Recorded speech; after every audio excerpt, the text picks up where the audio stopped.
qué tocaste? Porque me gusta.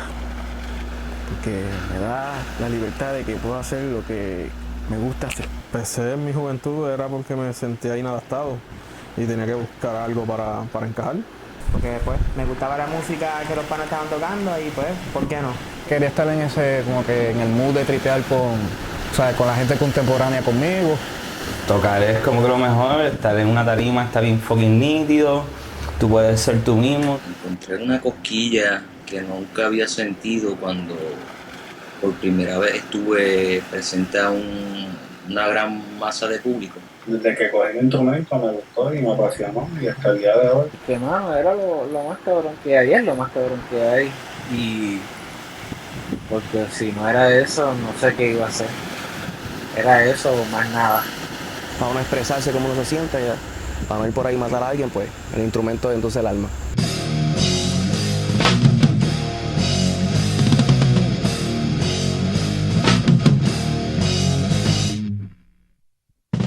We have to recontrol ourselves and you and know that it's something better to reflect for what you have done about your people in your fucking future. This is for you, this is for us.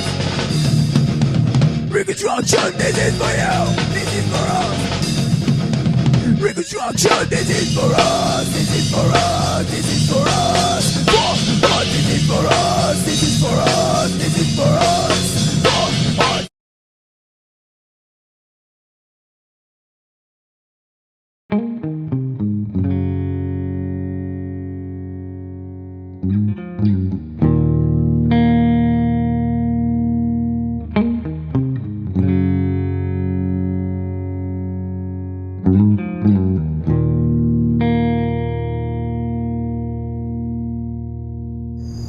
Somos Serpenterium. Yo soy Arnaldo, vocalista, guitarrista, Luis, batería, José la otra guitarra, Elio en el teclado y Javier en el bajo. Empezamos en abril del 96. Fue un proyecto, hace tiempo el escrito era más de metal, nos llamábamos diferente, era Maligna, sí. Y yo me recuerdo que yo estaba tomando unas clasecitas de guitarra con un muchacho ahí de una iglesia. Y me encontré a Miel ahí y empezamos a tocar y yo. Y empezamos a hacer música. Y Alexis, pues él es un año menor que yo y yo lo veía en la escuela tocando guitarra.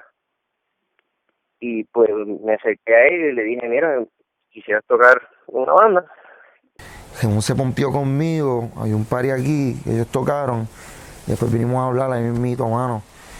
Y él me dijo, mira, que si tú piensas de tú estar en Venganza y tocar. Y entonces, pasó algo que votó a Alessi. Porque es que ellos dos están, ¿sabes? Ellos dos estaban brutales. Y nosotros estábamos todo el mundo, pero ellos dos estaban cabrones, maricón. Ellos dos sí que se pasaban de la jaya. Pero unas peleas cabrones, y también a mí él se encojonaba, pero a mí era por mierda, era por estupideces.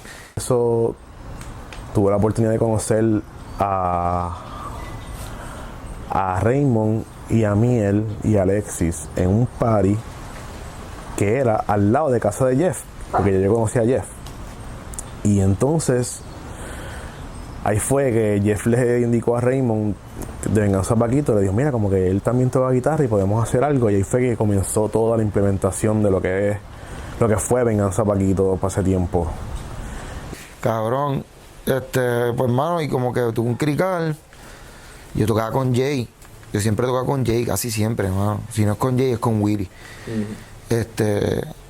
Y mano, pues como se había ido Alexis, yo le dije, vamos a meterle a Jason y qué sé yo.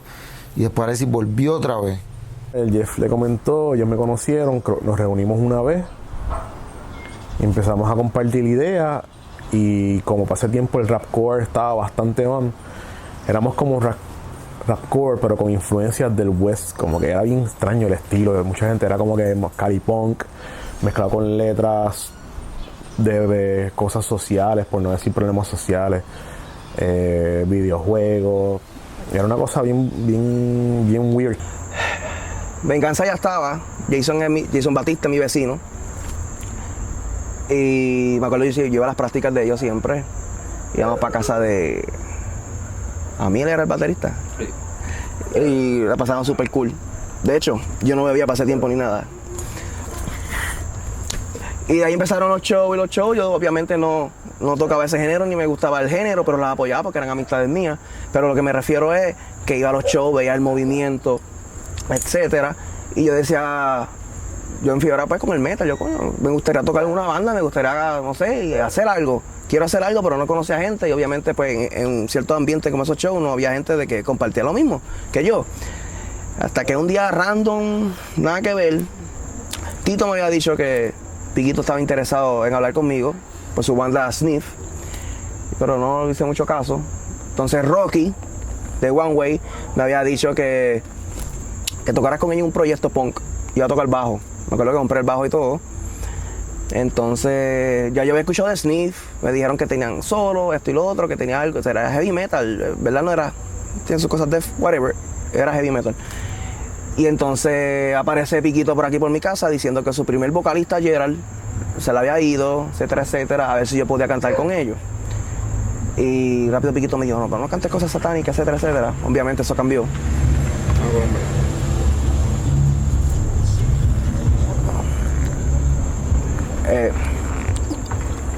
Pues nada, llamé a Rocky rápido y Rocky me hicieron esta oferta y ese yo que quería tocar con ellos, pero pues, obviamente eso es lo que yo estaba buscando, una banda heavy metal.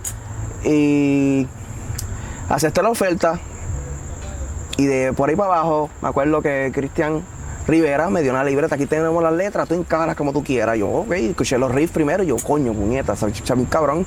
Escucha, medio trash, pero obviamente mi estilo es hondo, ronco, más death metal.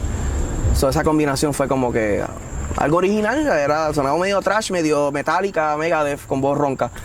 Y le empecé a enganchar las letras, whatever. Un día en un festival me encontré con esta persona llamada Rocky. Y pues yo estaba también tenía otro concepto aparte con otros muchachos, pero pues no funcionó, no estaba funcionando y pues yo quería seguir haciendo y apareció de la nada, como que el destino nos puso ahí. Y empezó a contarme la idea que tenía en mente de hacer y yo también como que estaba en las mismas y como que concordamos con la idea y nos tiramos al charco a ver qué sucedía y empezamos a buscar gente. Y me aparece la oportunidad por mi primo Edwin Sierra en participar a tocar con One Way. Ya One Way ya estaba formada por varios músicos, pero todavía no habían salido a tocar a ningún lado. Yo entré a tocar a One Way para esa fecha, para ese tiempo, y ya ahí ya estaba Rocky, estaba Muka, estaba Gregory y ya estaba Christian para ese tiempo, y Edwin estaba también como bajista. No había salido a Misterio, yo quería hacer una banda de hardcore y ahí fue cuando yo entré a la universidad y eso fue saliendo de high school para la universidad. Y ya yo conocí a Alexis y a Rocky de One Way. Y los locos siempre los vi en la universidad y un día yo le digo así en el departamento de música, le digo a Rocky como que, vamos a hacer una banda hardcore. Y dice, mano, vamos a llamar. Y me llamé, salí aquí y después me dijo, vamos a hablar con Alexis. Pues de Alexis, yo hablé con Milton, que cogía enlace conmigo también ahí en el departamento de música y así le llegamos, de 4. Y me acuerdo que recibo una llamada de Víctor y me dice, hey cabrón, ¿tú has escuchado tal y tal y tal banda? Y tal otra. Y yo le digo, sí. Pues hermano, quiero hacer una banda que suene a eso mezclado. Y vamos a llamar, ya yo hablé con Hockey me dijo que sí. Y vamos para allá. Y yo le digo, pues dale, ¿cuándo vamos a llamar? Y me dice, pues yo estoy en Estados Unidos, pero llego en 2 semanas. Es que ya estoy maquinando todo eso para rápido que llegue empezar a hacerlo. Y yo dije, papi, motivado, dale. Llegué a Puerto Rico, nos reunimos rápido y ensayamos allá por Maresúa, por el parquecito pasivo de Maresúa. Nos encontramos allí, Víctor Joquillo, y empezamos a tirar el riff ahí, tú sabes, de la influencia que tiene cada cual. Víctor supo buscar ahí esa combinación de hockey con el punk y mía con el death y el thrash, tú sabes. Y empezamos a llamear, hicimos un par de cancioncitas. Me acuerdo que después llamamos a Alexis con intenciones de que Alexis empezara a meterle vocales. Y Alexis tiró un par de vocales, pero como que después, no sé si fue el mismo Alexis que propuso para llamar a Emilson. Y entonces, llamamos a Emilson, y Emilson empezó a tirar vocales, y después, no me acuerdo muy bien, pero lo próximo que me acuerdo es que estaba ya Milton tocando bajo primero, y Víctor en batería. Yo entro a tocar a C4, porque C4 no tenía bajista para ese show de Recordando los Viejos Tiempos. Y yo básicamente pues fui a hacer el trabajo. Ya para C4 en Recordando los Viejos Tiempos, ya Rocky no estaba en C4. Ya había entrado Alexis a tocar guitarra con nosotros. Y el line-up para Recordando los Viejos Tiempos fue Víctor, Alexis, Reinaldo, Emerson y yo. Fuimos el line-up para ese primer Recordando los Viejos Tiempos. Los dos nada más fuimos. ¿Guitarra y batería? Guitarra, batería. Cuando practicábamos en la casa de él. Eso de los comienzos. En los comienzos. Después en la misma organización estaba el centro comunal. Sacamos los permisos y bregábamos ahí. Empezó a ir a José a las prácticas y en un momento así como que, pues mira, no, consíguete una guitarra, y como siempre iba a todas las prácticas, él estaba. Se consiguió la guitarra y poco a poco le fuimos enseñando las canciones que habían, y así pues ya básicamente fue el line-up. Anteriormente estaba Reinaldo, que era el otro bajista, pero pues se quitó. Seguimos bregando ahí, pegamos a buscar bajistas, algunos que otros venían, lo probábamos en eso. Para hace tiempo hubo un show aquí arriba, donde era Paletis Pizza. En ese show tocó Vampire y Dominion, Occultism, Discrepancy, Sicamol. Yo fui a ese show con el bajista, con Reinaldo. Entonces, pues ya para más o menos, ahí es que empezó como que el boom del black metal. Yo, coño, eso se escucha más, me gusta más, la cuestión así más melódica, más oculta. Y ahí pues cambiamos el estilo. Cambiamos el nombre. Cambiamos el nombre, ahí fue que después cambiamos de Malignancy, cambiamos a Serpenterium.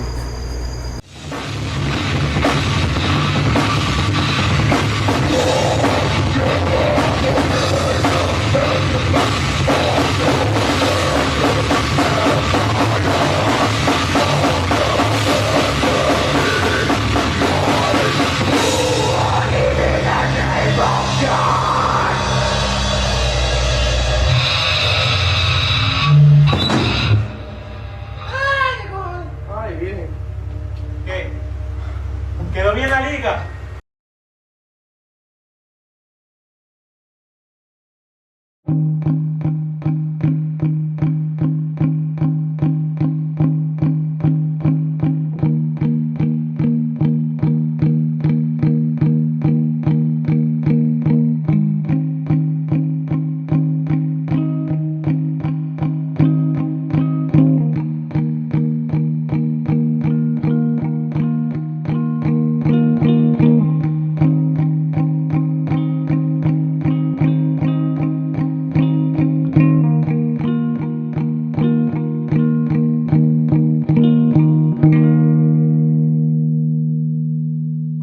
Era estéril, lamentablemente al principio, o sea que cuando estábamos en el 96-97 era estéril, por lo menos para nosotros que estábamos en la high, o sea que estaba Sicamol obviamente, sí, pero eran shows como que bien pequeños y bien lejos uno del otro.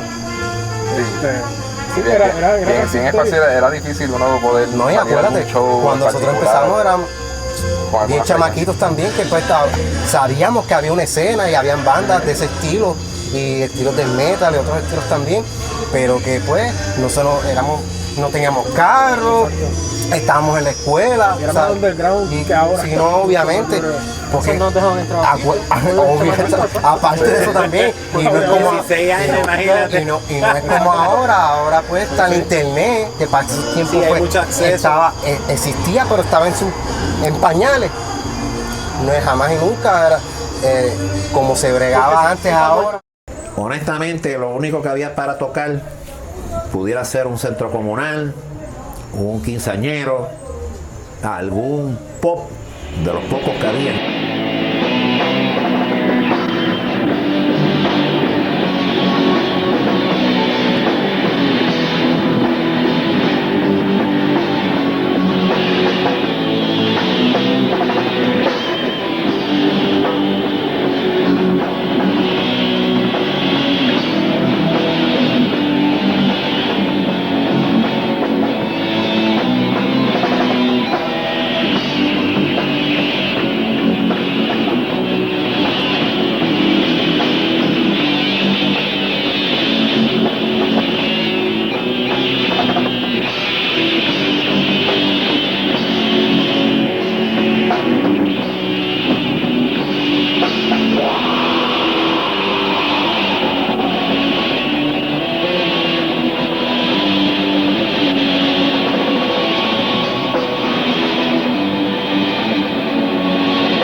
Cuando empezó, pues se hacía poco a poco, era como que algo bien DIY, los flyers se hacían a mano, eran flyers hechos a veces en la computadora con el poco conocimiento que uno tuviera en Paint o lo que hubiera, porque realmente ahora hay Photoshop y ahora tú ves que hay flyers cabrones.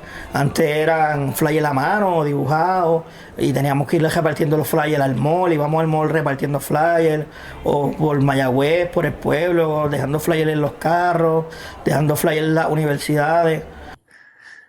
Era como que tocar en fiestas de gente, en corillos de un party de una casa, un party de marquesina o algo así, por lo menos para mi tiempo antes de los frikis, porque siempre me acuerdo de la gente que hablaba de la escena para los 90 y bla, bla, bla, de estas bandas misteriosas que nadie conocía más que esa gente vieja y qué sé yo, tú sabes, con los nombres impronunciables, death metal y toda esa jodienda, pero pues me acuerdo de eso que se hablaba, pero no es mi realidad. Mi realidad antes de los frikis era esos shows de marquesina, esos parties en la cabaña de combate de Bill, tú sabes, en cumpleaños de par de gente.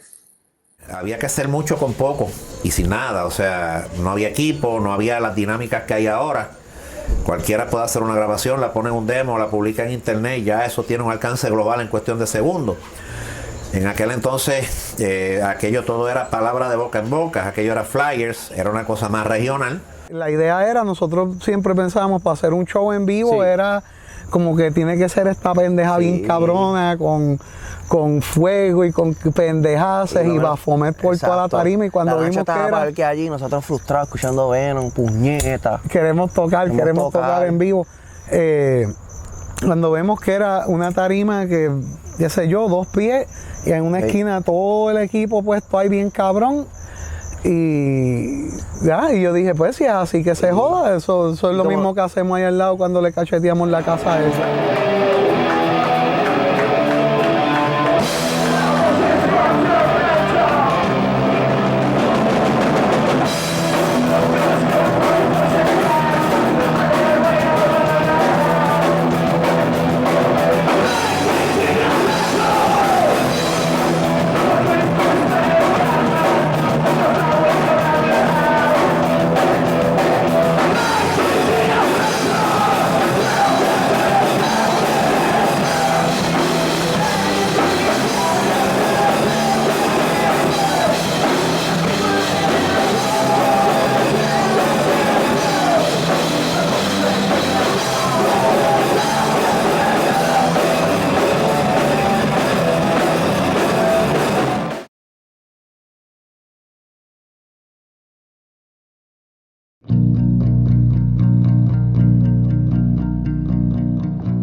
ustedes quieren tocar, tienen que hacerlo en la parte de atrás de la finca. Y básicamente la hierba estaba como a 7, 8 pies. Tuvimos que deshiervar, buscar maquinaria, hacer el camino, poner las luces para poder subir por el camino. Todo en un día, en horas. En cuestión de horas. Encontraron un almacén de la nada. No, sí, porque ahí donde ellos tenían todo, lo de la imprenta, habían carros, ahí mismo antiguos, cogimos, sacamos un par de paneles, montamos... La tarima era una reja. Sí, una reja con par de paneles, bloques. Cartón y libros. Tuvimos que conseguir una planta eléctrica. Ese día llovió. La planta se dañó, tuvieron que conseguir otra. Después que la prendimos y eso pegó a dar problemas, tuvieron que ir a Pep Boy a buscar un spar para ponérselo. La casa de Méndez, el doctor Méndez. Ahora mismo. Al principio pensábamos que no se iba a dar porque pues tan contratiempo. Y como a las 6 de la tarde que ya estábamos, básicamente ya teníamos los heady así deshiervados y eso, que todavía no nos habíamos ni cambiado para poder vestirnos y eso. La cuestión es que cuando fuimos a salir, impresionó la gente, que llegó tanta gente. Cuando pegamos a salir para afuera, que vimos todo ese revolú en el despacio hecho pecajo y gente para allá adentro, y pegamos a meter gente ahí para que se metieran ahí. Habíamos de llevar un área para que la gente pues, pudiera. Improvisado. Exacto, bien improvisado. Y eso estuvo brutal. No, entonces eso se quedaron gente afuera, casa afuera. La gente no sabía porque miraban. Era tan y tan oscuro que tuvieron que poner hasta velas por el camino. Entonces se hicieron antorchas para que era literalmente dentro del monte. O sea, no era dentro del monte. Tenías que subir una cuesta. Sino de la entrada a donde estaba la tarima improvisada y eso era como 5 minutos caminando. Y eso allí no había luz ni nada, solamente las antorchas que habíamos hecho con las velas, un par de lucecitas por ahí tiradas, y cuando tú ibas caminando decías, diablo, ¿qué es esto? Hasta que llegabas y escuchabas el sonido de la planta y veías donde teníamos ahí la tarima improvisada allí con todo el equipo. Y mucha gente llegó por pura curiosidad también, porque dijeron un show en San Germán, en el oeste, no es algo que se ve. Entonces cuando empezaron a llegar a escuchar dónde era como un monte, pues y el concepto, hay que ir para allá para ver. Eso aquí no se ha vuelto a hacer. Bajaron gente de todas las áreas de toda la isla, básicamente, de San Juan. Te voy a decir, era la casa de las drogas, le decían, era una casa que prestaban de alto. Primer show que hubo allí, que me acuerdo así, que era metal nada más, no fue en la casa, era más arriba del monte. Ese día hubo que talar el camino y tocaron entre las bandas Serpenterium, no sé si Gol les tocó, tocaron en Kristen, no me odien por mencionarlo, y Dark and Skies. Yo que tocaron como 3 bandas, no tocaron todas las que iban a tocar.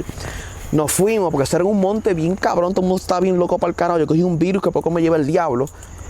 Con una planta eléctrica que lo con que una planta era eléctrica. la banda y el Bingol estaba con un litro de Don Q bien cabrón, loco para el carajo. Toda esa pendeja la hizo Carlos. Pero para como se dio aquel tiempo, tú ibas caminando, de momento veías a alguien por aquí fuetiéndose bien duro, seguías caminando, mirabas para arriba, veías 2 o 3 ensaltados ahí. Y eso, el gusto de Puerto Rico. No veía tantas cosas raras también. Yo vi una competencia de nasal, vamos a ponerla así, de línea puestas, y quién llega más lejos. Era como una cajera de ratones pero con las narices. Y wow, la Chat WD-40 directo ahí, nasal ahí. Tenía las cabezas de lechón y la pared todo llena de sangre y todo el mundo bien loco para el carajo, pero que se joda, el show se dio. Y esa es la diferencia a hoy día, donde hay un enchufle que se joda, ahí se da el show. Pero todo el mundo quiere comer mierda de ella, quiere que sea todo push it. Now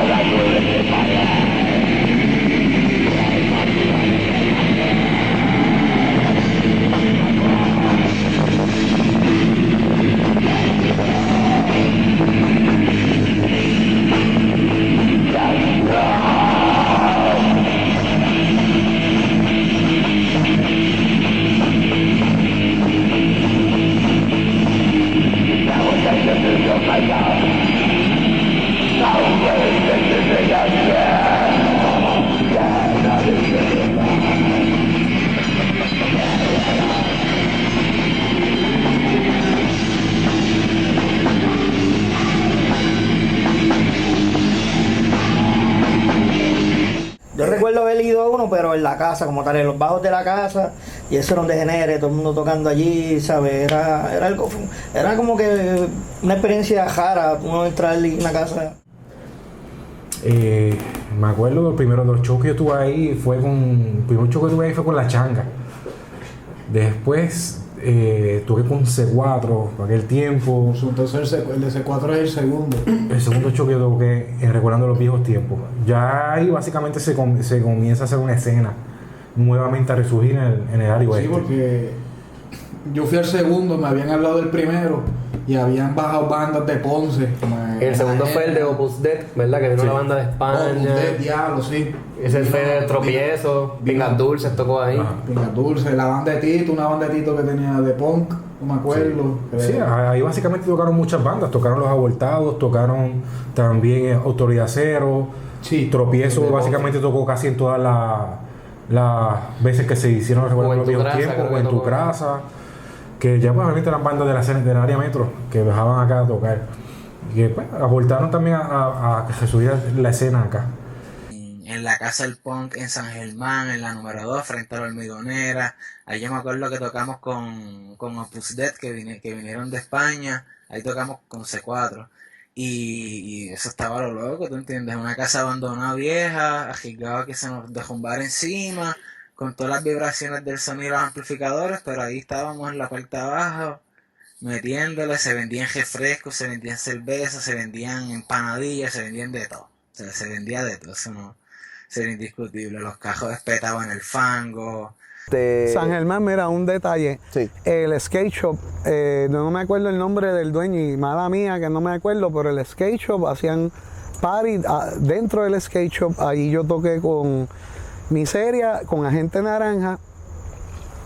Creo que fueron 2 veces. Ahí fue que vimos Antisociales, que fue de momento esta banda, el vocalista se quita toda la ropa y está ahí. Y pues la música era un punk con influencia. Llorel estaba bien cabrón, Llorel trataba de meter un poquito a Yellow Biafra. Tenían cosas así, ¿no? Ese show, me acuerdo, eso fue fuera del skate shop. Después los hacían dentro y tenían una rampa gigante dentro del skate shop. Y al lado, si no me equivoco, había como una reja. Y ahí tocaban las bandas, parecía como una lucha enjaulado. Sí, es verdad. Las bandas parecían un tag team enjaulado. Live Raw. Y yo sé que siguieron haciendo shows, pero no fuimos parte de algunos de ellos. Yo creo que los otros fueron las Pingas Dulces, hicieron uno allí. Y no sé si Venganza, One Way tocó allí, ¿verdad? Sí. One Way tocó en el skate shop, yo me acuerdo. No me acuerdo cuál de las 1000 encarnaciones, pero...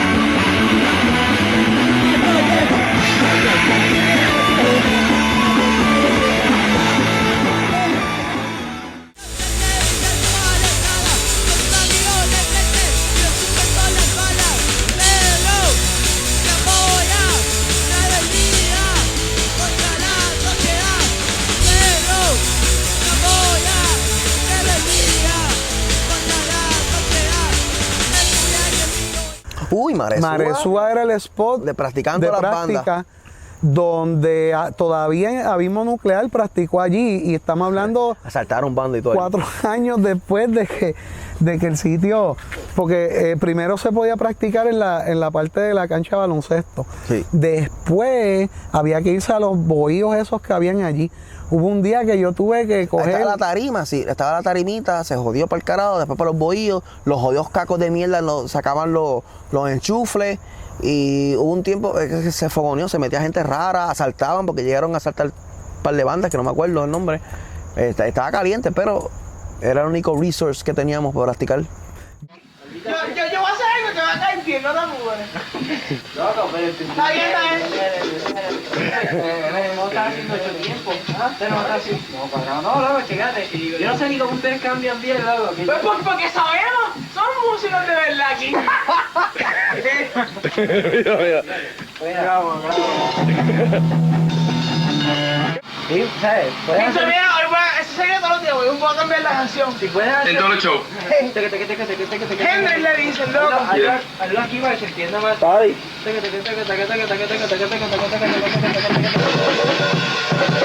vamos? Mucho más fuerte. Callejero. Pero espérate, a practicar eso con él, pa.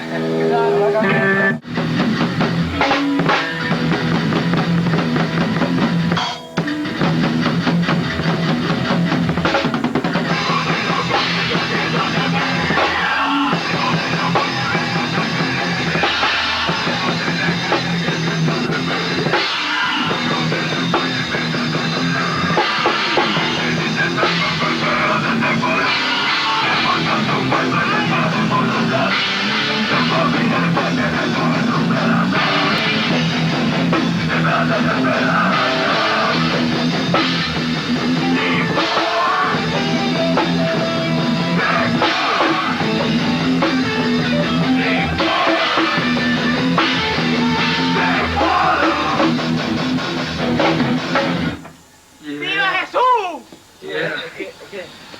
Vamos a tener que practicar con la... No, porque mira, ¿cómo te digo? Ok, es fácil. En el hardcore todo es gritado, ¿verdad? Como Víctor.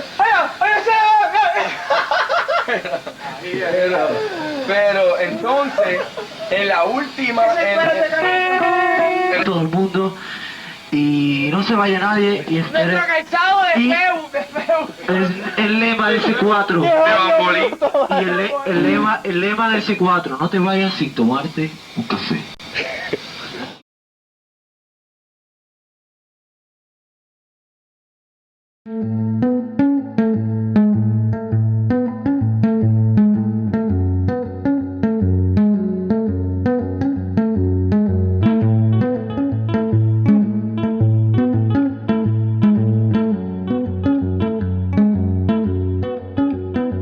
Pasaron un par de cosas. Yo creo que fue que Cristian se cagó en Dios en la Plaza de Cabo Rojo, una pendeja así. Yo sé que pasa algo en la Plaza de Cabo Rojo que pues ya no se podían hacer más show. Plaza de Cabo Rojo. Caga en Dios. David. La vi mala vez. Se dio para cagar en Dios allí y yo creo que eso fue lo que afectó. Iglesia al lado de... La iglesia estaba al lado y entonces la urbanización, por donde iba Reinaldo, el testigo, pasaron una carta para que la firmaran, para que no volvieran a ver shows diabólicos de nuevo de rock allí. Mira, allí el día que se cagaron en Dios, que fue David, el show eran Miseria, Mazucamba, Sniff. ¿Verdad? Sí, ese show yo lo tengo grabado ahí. El punto es que se caga en Dios. ¿Fue que tocó Rabia?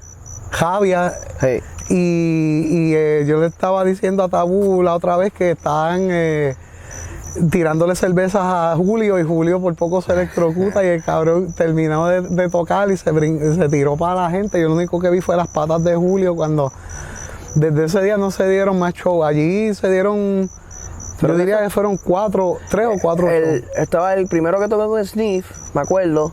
Después el otro... ¿No fue el segundo que tú organizaste? Tú organizaste uno. El segundo. Y después hubo otro y después el otro lo organizó tipo.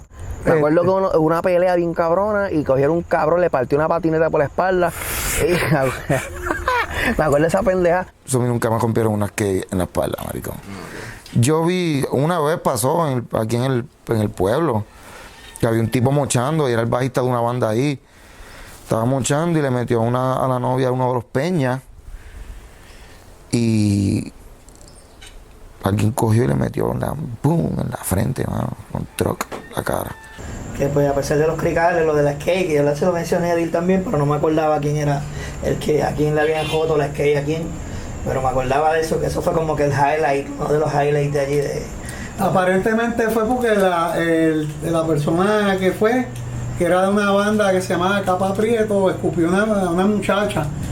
Y uno de los integrantes de Hueso Seco vino, yo vi cuando le cayeron encima, lo que no me esperaba, yo veo que sube una tabla así y la tabla te giza en la espalda del tipo.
surge la oportunidad para la plaza de Cabo Jojo.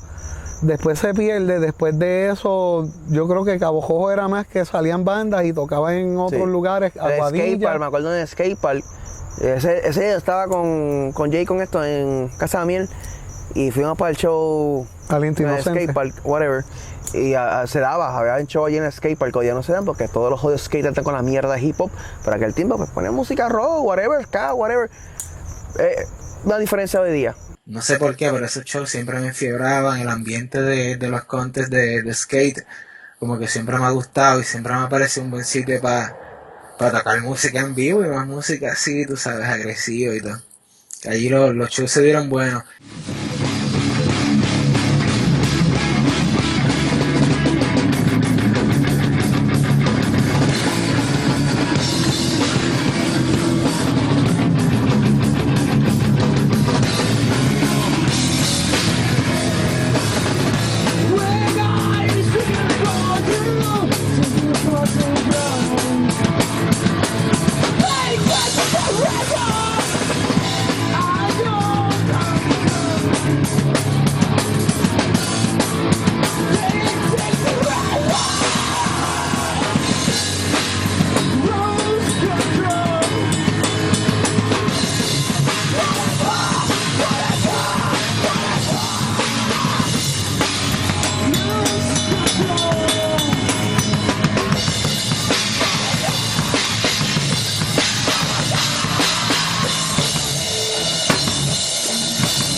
Todo ese movimiento le dio comienzo y como que subió, inspiró a otros chamacos que hicieran bandas también, a buscar música. Ya estaba saliendo también el movimiento nu metal y eso atrajo a otra generación, pero a diferencia de hoy día, lamentablemente, llevaba a esa raíz a descubrir lo viejo, lo old school. Esos chamacos volvían a hacer música también, entendían sobre la música old school y era siempre algo positivo. En verdad siguió por ahí, siguió y floreció y era muy buenos tiempos.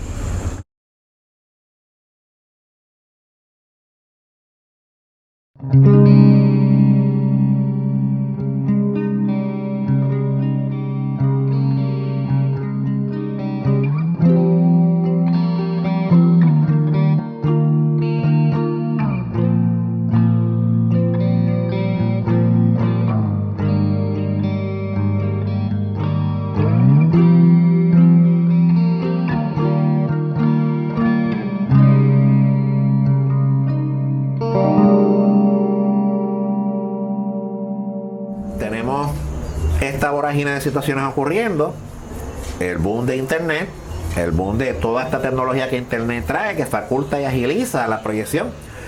Empiezas a encontrar blogs, empiezas a encontrar redes sociales.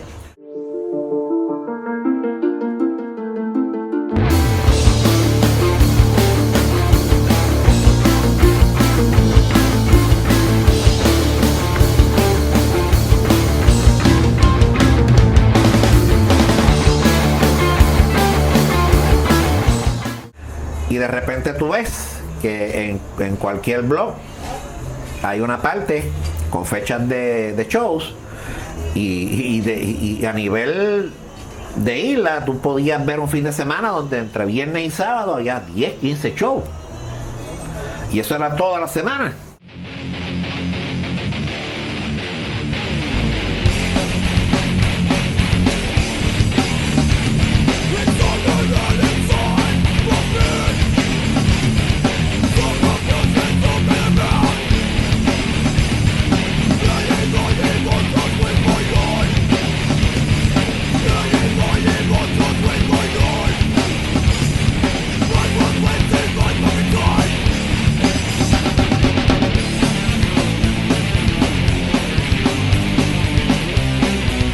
Alexis volvió. Me acuerdo, en la plaza nos encontramos y qué sé yo. Y, ay, pues yo quiero que sea así, bla, bla, bla. Y mucha estupidez, como que sí, ya, vamos. Y Maricón, y en vez de como que de que inmediatamente Raymond cantara, pues él se quedó en guitarra y puso a este cabrón y que en segunda percusión como si fuese Slipknot o algo así. Bien. Raymond Alessi. Y Alessi toca batería, mano. Alessi toca batería bien, cabrón. Sí. Pero, ¿sabes? Como que no sé. Era demasiado heavy. Raymond se salió por el carajo, maricón, y esto. Se metió ahí a Alessi a tocar guitarra, que él toca un mejor guitarra. ¿Por qué no? Alexis se encarronaba por alguna razón y no quería hacer algo, ¿entiendes? Y yo lo que me recuerdo fue que él se enfogonó y dijo que me iba a tocar guitarra. Y entonces pues yo dije, pero entonces ¿qué vas a hacer? No, obviamente diciendo, no te vayas de la banda, Pues él cogió y dijo, no, yo voy a tocar esto y se puso a tocarlo.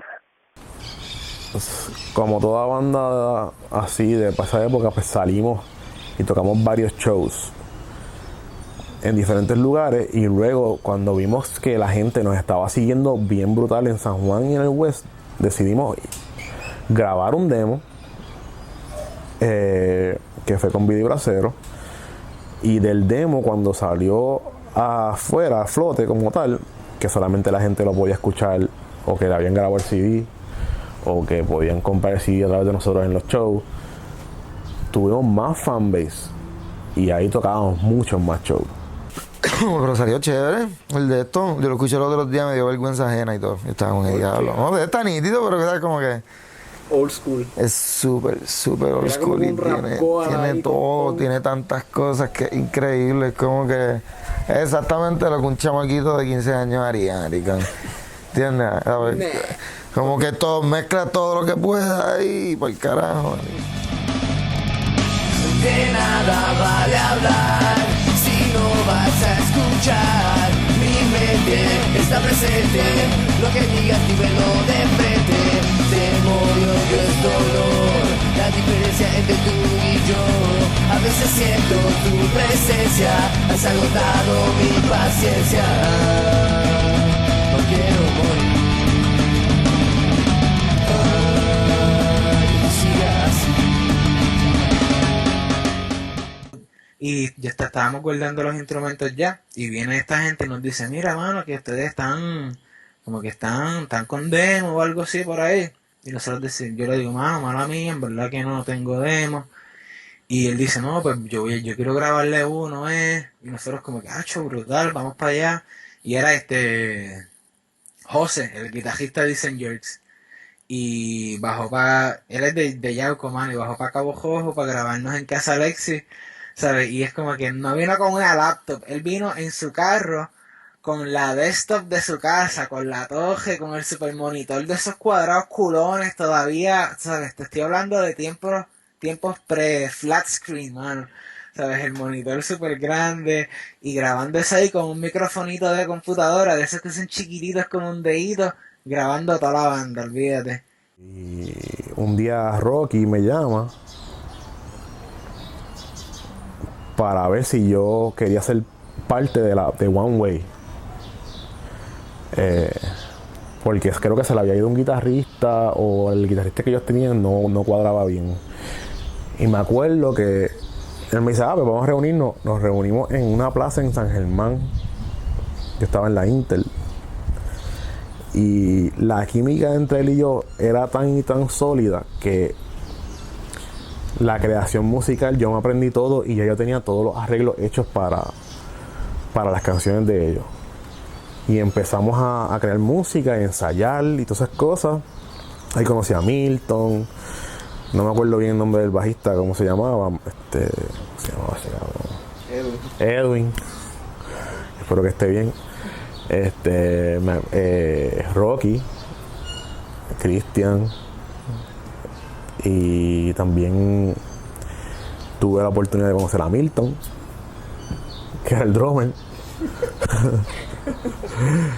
Falta uno. ¿Quién es el que me falta? No me acuerdo. Busca. Una fusión de que al principio era como si fuera Black Flag, fusionado con Deftones en las melodías, la guitarra, la batería, la forma de tocar. Entonces con el tiempo se fue fusionando un poco más a algo más tirando para Glassjaw, lo que estaba como para el mainstream en esos tiempos, y al final como que tomó un giro más para lo indie, punk rock, que post-punk también, que pues, lo más cercano diría de Raving, así per se. En mi opinión, por lo que yo vi, pero puede que otros músicos lo hayan visto de otra forma. Pero también cuando entró Jeff, también se empezó a notar también otras influencias como funk y groove, que eso también al final, a último, cuando entonces Eddie también entró con las baterías, se dio de cuenta que entonces estaba ahora más pesado, más melódico y más funk. Eso también, y más como que medio metal trip viajoso, tú sabes, que creo que eso fue lo último que se hizo y se grabó. De ahí fue que yo empecé a experimentar lo que es los arreglos musicales, el delay, mucho reverb, y todo era como que a base de la voz de él. Yo me encargaba como que hacer el fondo de la voz de Muska, mientras Rocky le metía la distorsión y Edwin el bajo y Cristian los efectos y Milton con una batería bien sólida. One Way tiene una particularidad, todos los integrantes de Venganza Paquito fueron segunda guitarra en One Way, porque Jeffrey, Alexis, Heyman y Jason. Muska. No, Muska era vocalista. Puede ser porque era no, la pero banda. segunda guitarra. Ah, segunda guitarra. Segunda guitarra. One Way, me acuerdo que One Way es bien curioso porque One Way siempre, para mí One Way siempre sonaba diferente a todas las veces que tocaba.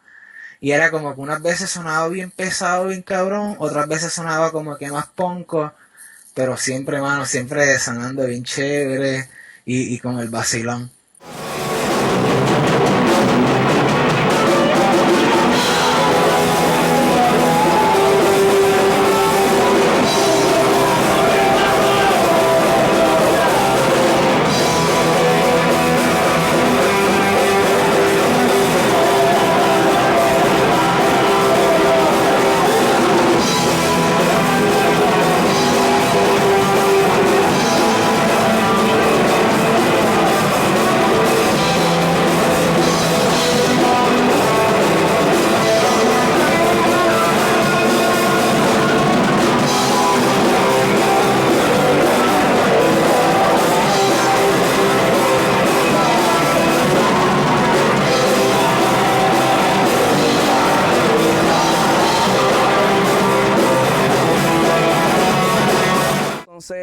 Chris despidió a Aníbal, faltaba las prácticas, no tenía interés, mucha mierda, whatever. No sé, yo dije, pues yo toco guitarra, puedo intentarlo, tocar guitarra y cantar. Hace tiempo mi inspiración en guitarra y voz era más Cabalera Sepultura, que de hecho fue otra influencia en mi voz. Y por ahí seguimos. Al principio fue difícil, después tocamos en Quebradilla, en el Galeón del Pirata, me recuerdo como ahora, con Mazucamba, Pipo. Y de ahí fue técnicamente mis primeras Henneken. Fui ahora por Phil Anselmo y por Glenn Benton de Desai. Y por ahí seguimos tocando y, o sea, me quedé en la guitarra. Grabamos el EP, Ice of Blood, con Ernesto, que tocaba cierto tiempo con Mazucamba y con Sycamore. Y Royal de Sycamore fue el que nos grabó el primer EP, demo, whatever, de Sniff, que quedó súper brutal hasta el día de hoy. A mí me encanta, esa es mi grabación favorita de las que yo he hecho. Es especial y tiene cuentos con cojones esas grabaciones, metiendo amplificadores en bañera, que sigue usando micrófonos para voces, mucha marihuana en el ambiente, y una pesta perro cabrona, pero no, la pasamos brutal y quedó se escucha el EP, eso no está ni mezclado ni masterizado, imagínense. Cabrón, Fíjate pegado. Te quedaste pegado en los primeros que... Sí, cabrón, este 8. Es más que una vez, no, es que una vez... Ay. Maricón, tú estás cabrón. Tú al principio...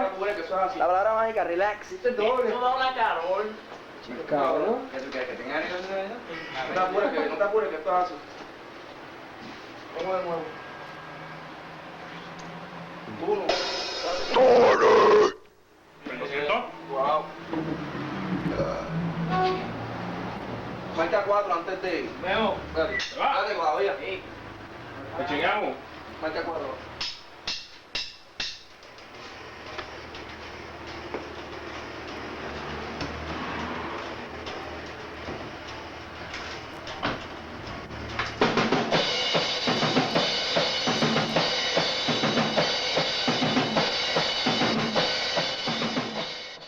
con el tiempo, me acuerdo que fui ahora con Emperor, Satyricon, y eso era otra cosa que yo traía mucha influencia siempre de Black Hill, del Def.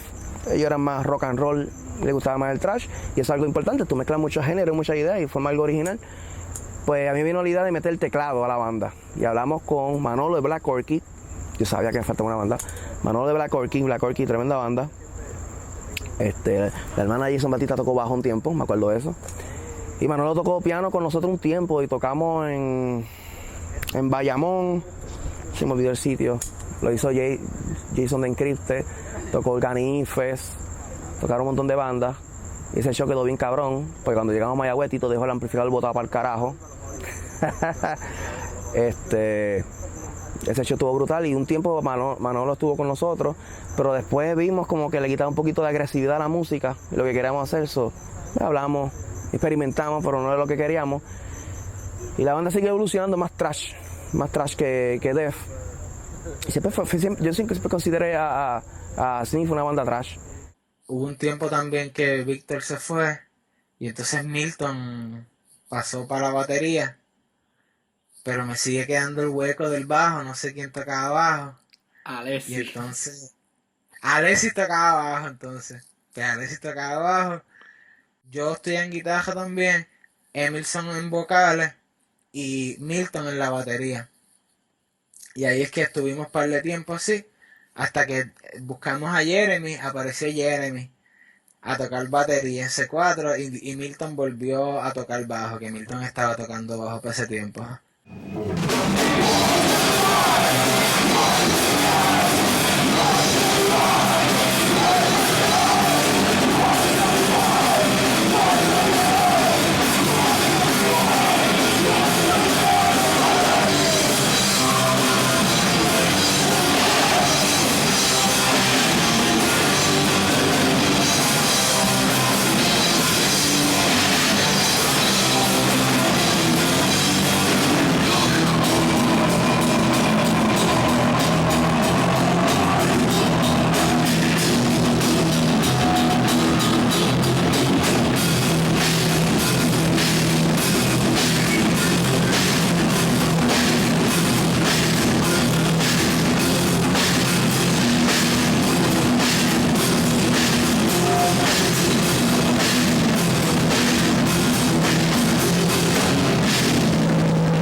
Mi primera experiencia en Hormiguero fue, Royal nos dice, no, Buster, Royal, nos fuimos con Royal y estábamos Julio, tú, Royal, etcétera. Nos fuimos por un show que Crayola estaba tocando y allí fue técnicamente donde conocí a Denny, conocimos al grupo y qué sé yo qué diantre, hicimos amistad y de allí entonces vinieron los futuros Taboo Fest, que tocó Sniff, tocó Miseria y tocó hasta Osamenta, de Ponzo Osamenta Death Metal, tocó también allí. Y hubo un cierto tiempo un movimiento en Hormiguero, sí lo hubo. Yo lo empecé a hacer para la clase graduanda, para mi clase graduanda, que había que buscar maneras para recoger fondos y como que no había muchos fondos para la clase, yo dije pues vamos a hacer un show, buscamos un par de bandas y cobramos la entrada y pues lo que se saque de la entrada y la cantina pues se lo damos para la clase graduanda. Y así fue, y recuerdo que el primer show, todavía tengo los flyers y fotos del primer show, que estaba Miseria, estaba Sniff, tocó Crayola, creo que One Way también tocó, un montón de bandas, y el show se dio brutal, y por ese show pues hicimos otro show, y en el segundo show fue en el Bobby Cruz también, y llevamos a Niño Planeta y a Santo Inocente, que para ese tiempo Santo Inocente estaba, y me acuerdo que en ese show, a Pica, el que tocaba conmigo en Burning Device, le rompieron la nariz en el moch, que creo que fue Julio, tiró con una silla y le rompió la nariz y le dio el tabique. Y ¿No le regalaron una guitarra por eso? yo creo que algo así, pero yo sé que él se rompió la nariz en el moch y siguió mochando con la nariz rota, se la arreglaron y siguió. Entonces en ese moch había lucha libre, powerbomb, gente tirando eso de la tarima. Julio con el bastón. Julio estaba con el bastón porque se le salía la jodilla. Ahí Julio se parecía al monstruito de los Ghostbusters. Estaba skinhead, ya no está flaquito como ahora. Hace tiempo que estaba gordito. Sí.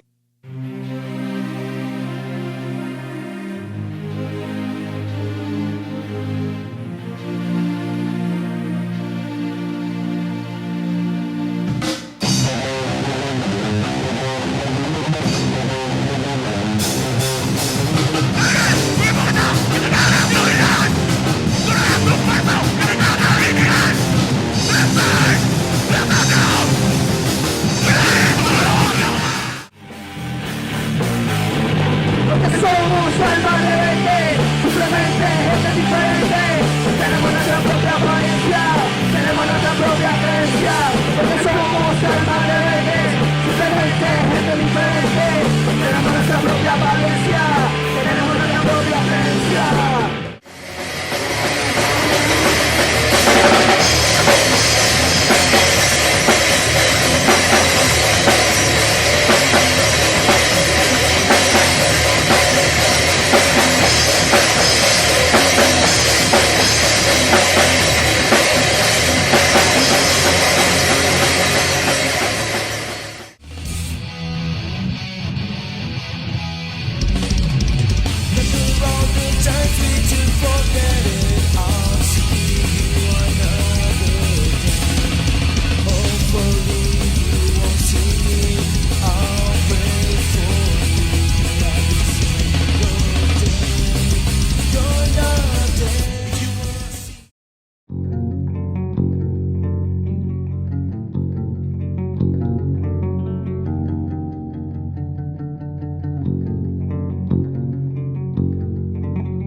Estudio hormiguero es histórico. Yo sí. Edil Home Studio. Histórico. Ayuda un montón de bandas esa pendeja. Cuando nosotros empezamos, o sea, un sitio para practicar una marquesina como esta. O sea, había sitios en Mayagüez que cobraban 50, 100 pesos la hora, ¿viste? Algo que ocurrió en el área oeste y fue también parte de la médula fue que nuestro querido amigo Edil salió con este invento, este cuarto. La primera vez que yo fui, yo vi el sitio un poquito pequeño. Ok.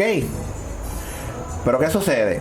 El sitio tenía todos los elementos necesarios para uno, con todo el tiempo del mundo, con todo el apoyo del mundo, practicar. Yo no recuerdo cómo era que se llamaba el estudio. Simplemente era el estudio de Edil. Edil facultó a través de ese estudio que muchas bandas, específicamente en un área tan importante como es el ensayo, sin importar la hora y a un precio súper económico y hasta incluso sin cobrar, tuviéramos un espacio que se volviera el laboratorio donde prácticamente maduramos todo. Yo utilicé ese estudio no solamente con mi hermano, con Solicismo, lo usé con Incarnate y con otros proyectos y se volvió la meca.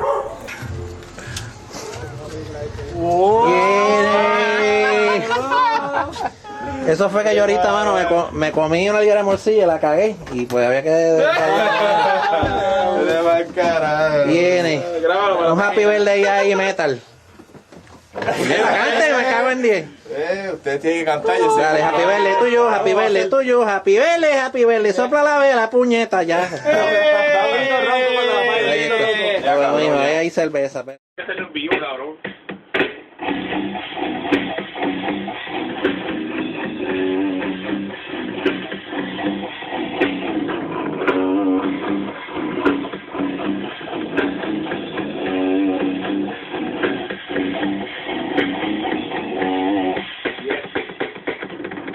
Y yo recuerdo que en muchas ocasiones nosotros íbamos, habían colegas, nosotros nos tripeábamos, nos sentábamos todos en el piso y ellos practicando. Y lo mismo nosotros practicamos y allí siempre había un respeto. Terminábamos nuestra sesión de práctica, íbamos a la panadería o íbamos a la ATH a buscar pan, bizcochitos. Pero era un spot genuino, era el ambiente ideal para que se fomentara no solamente que una banda se creciera, sino que se generara camaradería entre músicos. Fueron muchas las veces que nosotros, yo por ejemplo con Incarnate, muchas personas averiguaban que nosotros estábamos tocando. Entonces el estudio tenía 2 cuartos, tenía un main chamber, que ahí era donde practicábamos nosotros, y entonces tenía un salón donde estaba la consola, whatever. Y nosotros, aquello se volvía un family room. Yo podía estar con Incarnate tocando y podían haber 10, 12 panas de otras bandas y ellos quietecitos. Y viceversa, o sea, había veces que nosotros íbamos, había una banda, no hemos terminado, pues mira, nosotros íbamos y, o sea, degustamos mucha dinámica, intercambiamos muchas cosas allí. Y está Alan probando el nuevo nene, Randall y todo. 200 watts de puro metal. Oye, ¿cómo es? Y aquí la pendeja mía, amplificador medalla. Capaz y todo. Nene, pero es posible escapar.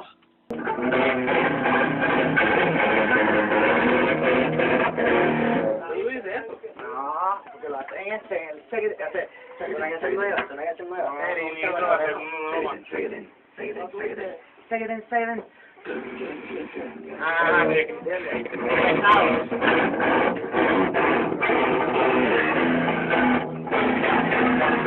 Esa es la capilla.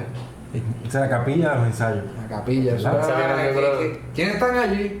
Está Sepulcral. Voy para allá. Y llegaba. ¿Qué haces? Me cago en... Cristian blasfemando, encabronado. ¡Puñeta! ¡Ay, María! ¡Qué tripeo! Ahí las bandas, mano. ¿Quién está ensayando? Está ensayando esta banda. Vamos para allá, a ver, a tripear. Y llegamos y nos poníamos a hablar ahí de lo que pasaba ahí en Mayagüez y todo eso. Man, yo bien aburrido en casa, me acuerdo. Estaba acá en Guayanilla. Decía Christopher así, cabrón, ¿qué hace? Paraba así, porque siempre paso paro en casa de Christopher. Me testeaban, están ensayando en casa de Bill. ¿Qué banda? For the Wunde o qué sé yo, Mistress María. Pues dale, vamos, que se joda. Se llevaba la cámara también, le tomaba fotos al estudio, el show, qué sé yo. Pues también llegó a tomar fotos allí. Un par de cosas, mano, estaba... En verdad nos unificó a un par de gente chévere, ¿verdad?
Uno de los mejores sitios, el CBGB de la escena de nosotros. CBGB de aquí del oeste. Puede decirse que era la versión CBGBs, por lo menos aquí en el área oeste. Pero friki es esto porque CBGBs de Mayagüez. Era eso hubo un momento que el CBGB. El CBGB, eso era la crema de Mayagüez. Era bueno para ese tiempo porque ellos ayudaban un montón en lo que es la escena de Puerto Rico underground, que eran nos reuníamos todos los músicos a tocarle música a mucha gente que nos seguía. Era un local, como quien dice, pro escena. Y era un lugar bastante acogedor en cuestión de shows. Pero se puso bien bueno, la escena se puso bien buena. Creció un montón en ese momento. Básicamente es donde salimos todos nosotros como escena, donde nos construimos todos como músicos, si se puede decir de esa manera.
Los Friki, eso fue... Alguien me dijo que hicieron un show ahí.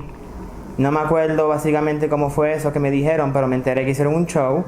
Y yo dije, voy para allá para ver con el dueño, para ver si me deja hacer un show, para traer la banda mía y un par de banditas que ya estaban al tiempo.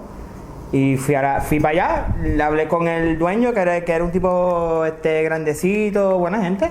Le dije, mira, puedo traer 4 o 5 bandas entre esta hora y esta hora. No voy a cobrar la entrada, traigo mi sonido y ya. Y el tipo dijo, sí, mano, está bien.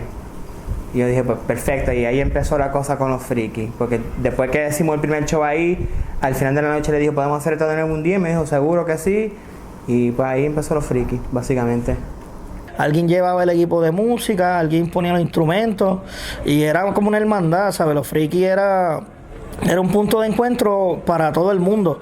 O sea, no importa el estilo que tú tocaras, si era ska, si era metal, si era punk, si era gótico, los Friki era algo más que un sitio, era una unión, era el sitio de encuentro para todo el mundo, ¿sabes? Un get together, vamos para los Friki, una hermandad.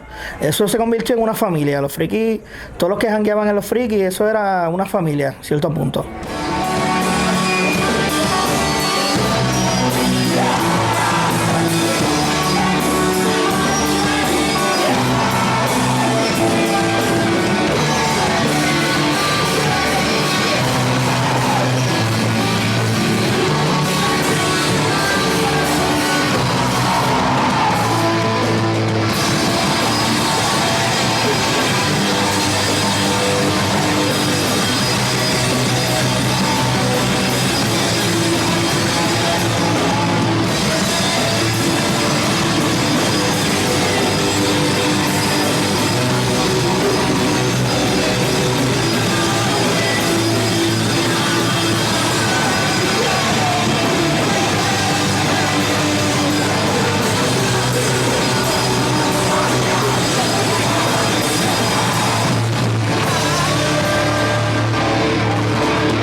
Me acuerdo que era como un revolú, todo el mundo tocando bien duro, con las guitarras desafinadas, la batería bien dura, y eso fue una experiencia bien loca, y como que siempre se me quedó en la mente eso.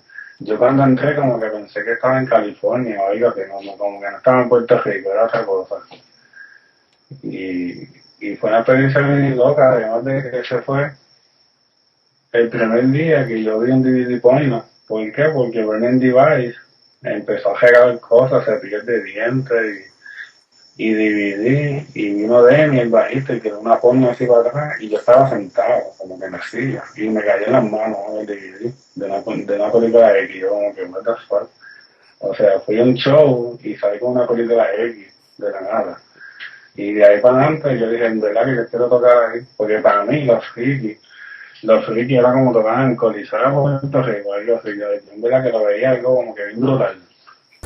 No era el sitio políticamente más correcto para tocar, no tenía la mejor acústica, de hecho no era un sitio para tocar, pero el ambiente, la vibra, la atmósfera, las dinámicas que se dieron allí, no solamente nos ayudaron mucho a nosotros para mantener la escena viva, sino que muchos crecimos allí.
Puedo decir de baños inundados, de bolsas vacías, de sustancias controladas, sustancias tóxicas no identificadas, movidas raras de todo tipo, bouncers volando por los aires mientras había un show en acción, gente volando por encima de las mesas.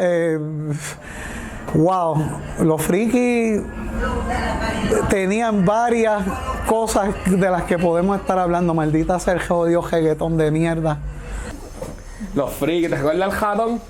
El de la entrada, que era como que era un es que jodía con cojones. Me acuerdo de una loca que había no sé si jodía más ese o el bigote de él. No, yo me acuerdo de una loca que había en el área que nosotros teníamos relajo, de que no sabíamos si era un tipo o algo, pero era como que bien No puede ser que cerveza para afuera, exacto. Sí, cabrón, no, pero lo más cabrón de los frikis era que 1 millón de shows. ¿Cuántos shows hubieron allí? 1 millón. Todos los fines de semana. Había un show. No me gané, yo creo que ni 100 pesos en todos esos 10 años, no me gané ni 100 pesos. Gasté seguro miles de pesos en gasolina, en equipo, en toda esa pendeja. Pero si algo que me acuerdo era con la facilidad que se hacían los shows. Tú sabes, ahora no sé si es que pues la vida se le complica a uno en otros quehaceres y pendejas, pero antes eso era, tú sabes, esporádico, mano, de que vamos a... O sea, yo me acuerdo de recibir llamadas antes cuando la gente se llamaba por teléfono. La gente, ¿sabes? Recibir llamadas y buquear shows para este fin de semana, para el otro, viernes y sábado, pum, totalmente pelado. Tú sabes, no era ni de que ibas a ir a tocar para beberle gratis, eso en el mejor de los casos, pero si no, pues ibas y a no beber o a buscar que te pagaran, palos, lo que fuera. Pero intenso por demás.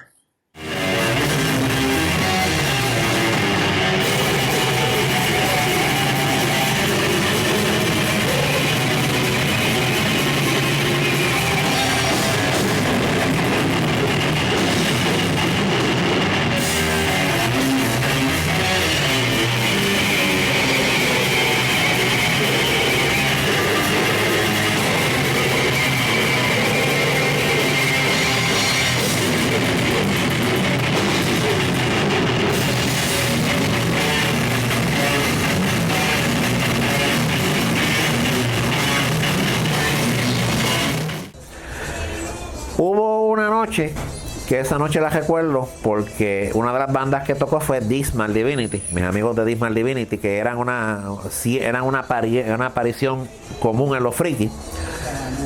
Esa fue precisamente la última noche que Rob cantó con ellos, y de ahí pues siguió cantando Vanessa. Esa noche los frikis confinó a casi 450 personas, y hay un video Y en el video, pues, la única manera de yo describirlo, imagínate yo en medio de un huracán en el océano, todo el mundo matándose, lo único que tú ves son cuerpos volando, puños, patás, la banda mochando, y, o sea, aquello era el infierno más celestial que uno se pudiera imaginar.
Recuerdo un montón de bandas. Después vino Maxi, que fue, yo digo que él fue uno de los que plantó la bandera de death metal aquí. Hizo el Maxi Destruction Night, no la banda. Y entonces ahí se le dio la oportunidad que bandas como Matriarch, Organic Infest mismo, Sepulterium, Osamenta estaba en planes pero no pudo tocar, creo que fue Inflammatory. Y de ahí se introdujo la música extrema en esos tiempos que no estaba tan planteada aquí. Y de por ahí adelante pues vino el Massive Destruction 2, después vinieron otros eventos con otros nombres y se le abrió las puertas al death metal, al black y después al thrash.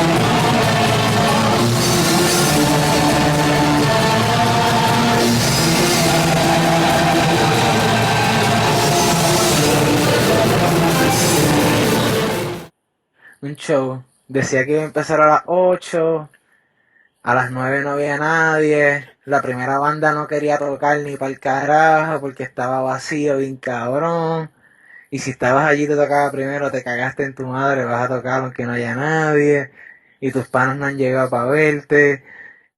Habían problemas en la escena, que era cuando se hacía un show, ¿sabes? Como que nadie quería tocar primero. Era bien gracioso, ¿sabes? Nadie quería tocar primero, en verdad. Tampoco nadie quería tocar último. Tú ya a todo el mundo quería, ¿sabes? Metiendo feca o así, buscando la forma para poder tocar 2 o 3 o 4. Entonces como que se peleaban y siempre había una pendejada con eso, en verdad. Llegaba siempre el momento que estaba bien lleno. Llegaba el momento que después se iba a ir. Llegaba la banda bujía, que todo el mundo se iba para afuera a beber. Mano, y eso era, tú sabes, los mosh pits se formaban salvajes a veces, con C4 me acuerdo de par de mosh pits que estuvieron pesaditos y incluso que me tiraron a mí encima, me tumbaron un par de veces y me empujaban y yo para encima, olvídate. Pero sí, mano, se ponían bravos.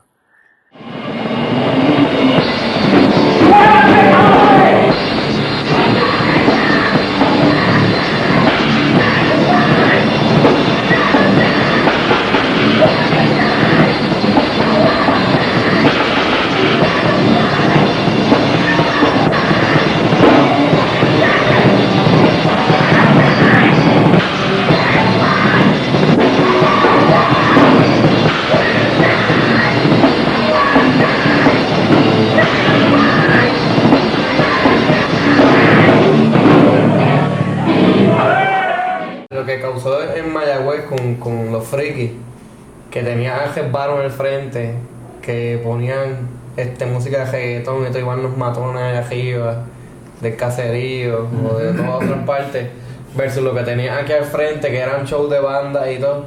Como, ¿verdad? Comenzó, como esa, ¿verdad? Eso fue como una resistencia prácticamente ahí, de esta música versus esta cultura que había acá. Una resistencia básicamente de una cultura que en los medios no querían poner por boca, ojo y nariz. Sí, porque para el 2004, que carajo, fue el boom de Daddy Yankee con la gasolina. Y estaba esta otra subcultura de rock, de metal, de... Bueno, no comercial, de punk, no éramos comercial, no es la generación Pulso Rock. Exacto. Éramos otro tipo de generación. ¿Ves cómo duró ahí? Prácticamente 5 años, 5 o 6 años, que fue lo que estuvo ahí. Sí, concentrándose en lo que fue básicamente los frikis.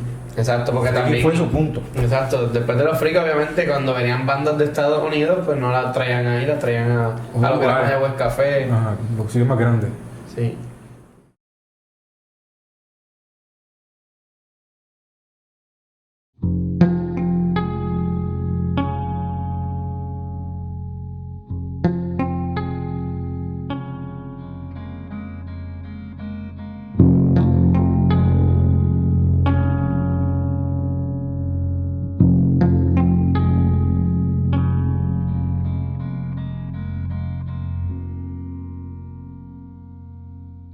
Ya para los últimos tiempos, como que teníamos muchas canciones, pero ya eran las mismas y como que todo el mundo quizás había perdido el interés de alguna manera u otra en componer nuevas canciones y como que se fue enfriando la cosa. Y ya los ensayos eran más para practicar el set que para componer y hacer nuevas canciones, y pues ahí como que ya sabíamos que era tiempo de moverse a otra cosa. Pero que pues, tú sabes, todo el mundo tenía su vida aparte, no es como que estábamos en ensayo y cada cual hacía su vida. Y hubo problemas, discusiones entre nosotros por cosas familiares, insultos, lo cual pues obviamente yo personalmente me arrepiento si alguna vez le fallé a alguno de ellos, porque eran como mis hermanos, pero pues chamaquitos al fin, drogas, todas esas cosas, pues influenciaban en eso. Y me acuerdo de una situación que pasó entre el cantante, que era Raymond, que yo tuve problemas con él también, Jeff, varias personas, y él pues se fue de la banda y cogimos a mi mejor amigo que siempre ha sido, que se llama Gerson, para que Feeling for Him, y él estuvo un tiempo cantando con nosotros en varios shows y varias cosas, y ya lo habíamos aceptado como el miembro de la banda porque no sabíamos que Raymond iba a volver. Raymond siempre me decía como que esta banda, Venganza Paquito, era como que una de las cosas más importantes de su vida, además de su hija, su familia, todas esas cosas. Y un día, que nunca voy a olvidar, estamos ensayando en casa de Damián y llega Raymond, pero nosotros no lo sabemos hasta que alguien toca la puerta. Como estamos ensayando, el cuarto está insulado, no se escuchaba y cada vez el banging era más duro. Y Raymond llegó al ensayo, todo el mundo nos quedamos como que, ¿cómo sabes que hay ensayo? Tú estás aquí, no se lo dijimos, pero fue como que en mi mente, yo pensé eso. Y él es tan profesional que él fue, se disculpó con la banda, todas esas cosas, bien profesionalmente, nos explica a nosotros que la persona que está cantando por él en la banda se tiene que ir porque esta es la banda de él. Entonces, por más que Gerson era bien amigo mío, yo no pude retener eso porque era votación que se iba a quedar, y obviamente todo el mundo sabe que Raymond es parte de la banda y pues hay que aceptarlo. Y las palabras de él fueron: esta es mi banda, te tienes que ir, mi posición es el cantante de esta banda, yo soy el frontman. No fue así exactamente como lo dijo, porque no me acuerdo muy bien, pero básicamente eso fue más o menos un resumen de lo que él quiso decir. Y eso es un problema que nunca voy a olvidar. No me acuerdo qué pasó. Eso no fue. No me acuerdo qué pasó, mano. Y terminamos yo y Jason nada más cantando. Y Alessi, sin nadie. Aunque 4. Y los 3 cantábamos. Bien nítido. Y eso nosotros tocamos como, yo no me acuerdo cuántos shows, mano, pero nosotros grabamos una canción y todo. Ey. La de... Empezaba con las torres. Con las torres gemelas y pendeja, bien al carete. Fuera de eso, pues estaba Miel. La Miel tenía problemas también, igual que todos, alcohol, drogas, todas esas cosas. Y habían veces que no quería ensayar, y había veces que pues no podíamos ensayar porque él no quería. Alexis pues tenía su vida, era bien privado con sus cosas, y también pues Jeff también tenía problemas, yo también tenía problemas. En verdad era prepararse mentalmente para llegar a un ensayo, sacarle provecho, crear música, aunque todo el mundo tuviera problemas en su vida, ¿entiendes? Peleábamos todas las prácticas, y con todo eso, todas las prácticas probablemente salía una canción nueva. Lo que pasa es que éramos bien, ahí era una banda de alfas, de verdad. Todo allí eran alfas. Y era bien difícil a veces controlar las emociones. Yo me acuerdo que mi país me castigó, maricón, para un show en Halloween que fue en Bayside. Bien heavy. Y ese show lo tocaron sin mí.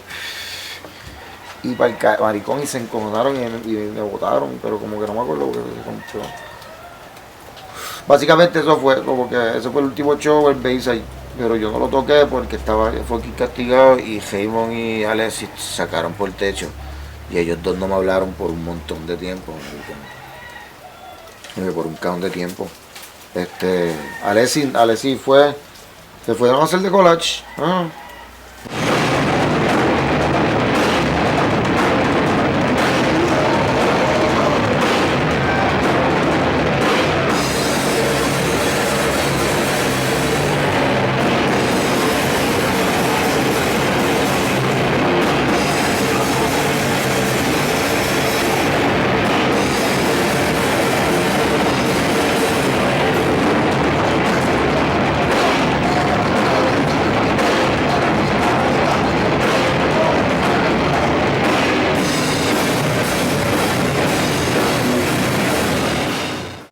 Y nada, seguimos mucho tiempo, después hubo cambios. Jonathan nos siguió en la banda. Queríamos tocar un poco más rápido, más cosas más destruction. Y entonces Tito fue el que nos ayudó, Tito de mi serie Abismo Nuclear, fue el que nos tocó el bajo, y hasta el día de hoy toca conmigo bajo en todos lados, carajo, mi hermano. Y después con el tiempo, Piquito dejó la banda. Razones personales, no sé, quizás perdí un poco de interés, no era lo que buscaba. Y seguimos 3 piezas. Después de eso, la banda descansó un tiempo, volvió a formarse de nuevo con Tito.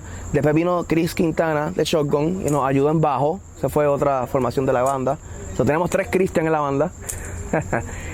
Y después de ese line, pues, la banda decidimos dejarlo caer, porque ya como que no sé, yo tenía a Sepulcra por el lado, ellos tenían a Shotgun. Entonces seguimos nuestros proyectos y pusimos la banda a descansar. Entre los últimos shows tocamos con Raymond, ese show quedó súper cabrón, en verdad.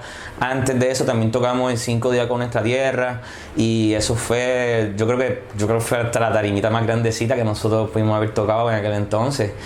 Estuvo súper nítido, fueron más que 5 canciones, pero el sonido fue bueno y fue súper divertido. Hubieron un montón de gente, en verdad, ¿sabes? Familia y todo, y nosotros ahí como que pues, nuestro estilo, en verdad, fue algo, ¿sabes? De verdad que esos últimos shows fueron exquisitos. Además estaban súper llenos de gente, era ridículo, o sea, la escena en aquel entonces estaba bien cabrón, en verdad. ¿Por qué es que se rompe One Way? De verdad que yo no me acuerdo. Yo sé que yo dejo One Way se rompe. One Way se rompe porque se va Christian para las Fuerzas Armadas. Se va Christian para el Air Force, si no me equivoco, y se rompe One Way. Si no me equivoco, esa fue una de las razones. Y ya, si no me equivoco, por ahí empezaba Rocky con 40 onzas. Sí. También, sí, que ya era que los integrantes estaban comenzando a hacer otros proyectos. Y pues, yo estaba en C4 ya también para esa fecha. Yo estaba en C4. Esa es básicamente por las razones que One Way se rompe.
Hoy todo el mundo está como que me siento un poquito ridículo ahí mochando y moviendo, headbangueando. Mientras que antes no importaba ni hasta el género, la gente quería mochar y pasarla bien. Y eso es lo que extraño, esa energía, esa energía positiva que había antes. Pero seguimos para adelante, como dije, esto es un sub y baja y están esperando que florezca algo positivo de nuevo. Papi, esos tiempos no vuelven. ¿Cómo cambió mi vida? Pues claro que la cambió, si esto no vuelve, esto es lo que me voy a estar recordando. Son los mejores tiempos, el tiempo que tú tenías con tus panas.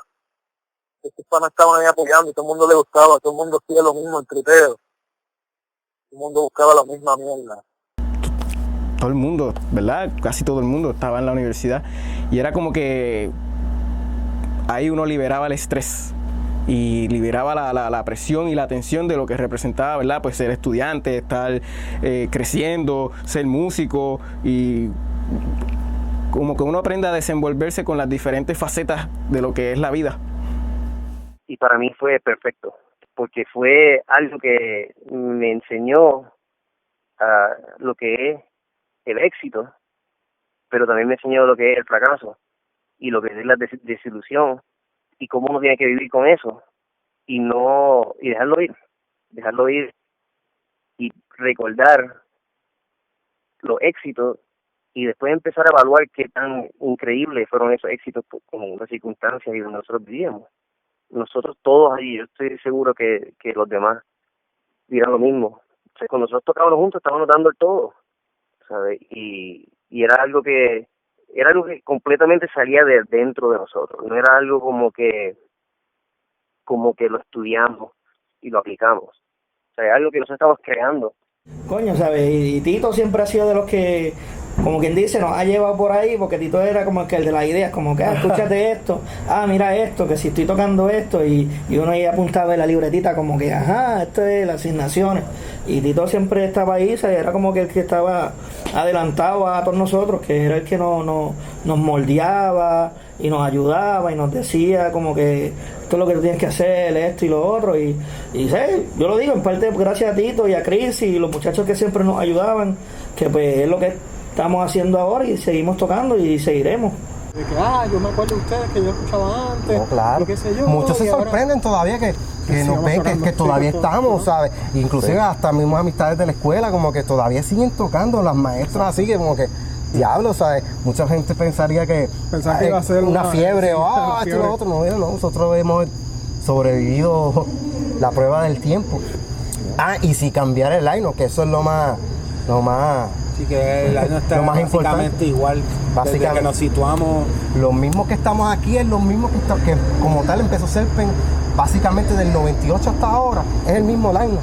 Exacto, no tenemos integrantes cambiados ni nada de eso. Tal vez yo entiendo que es la disciplina que tenemos y la consistencia en cuestión de hacer las cosas, y todavía tenemos el mismo coraje y el mismo empeño de que empezamos. Tenemos un mismo norte como tal. Claro, sí, que es cuestión de nada, no solamente, ¿verdad? Nos pasamos juntos por ser una banda, sino que somos amigos, y es algo que nos conocemos desde antes, ¿sabes? Desde antes de estar en nada de esto de las bandas y la escena ni nada, ¿sabes? Yo creo que esa es la clave de por qué estamos todavía sí, nos pasábamos. He conocido gente que sí le metían bien brutal al bajo, la guitarra, la batería, y ahora mismo están bien quitados. ¿Por qué se quitaron? No se quiten nunca. Si eso está en el corazón, vamos allá. Saca la jodida banda, practiquen aunque sea 3 veces a la semana o una vez a la semana y saquen la jodida banda. No sonamos bien en vivo, sáquenla. Keep on rocking forever and ever. Es lo único que nos queda hasta el final. Seguimos aquí viviendo nuestras vidas, pero en el corazón seguimos rockeando hasta el final. No, fíjate, me gustaría volver a reunirme con los Boys y tocar en un show en vivo. Eso es lo que me gustaría. Un return.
¿Te arrepientes de algo?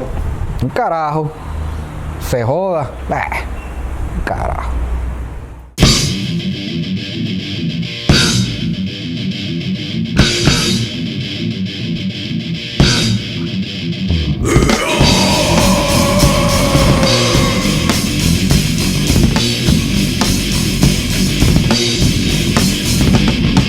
Demasiado odio acumulado, estoy ciego y desorientado. No tengo a nadie a mi lado.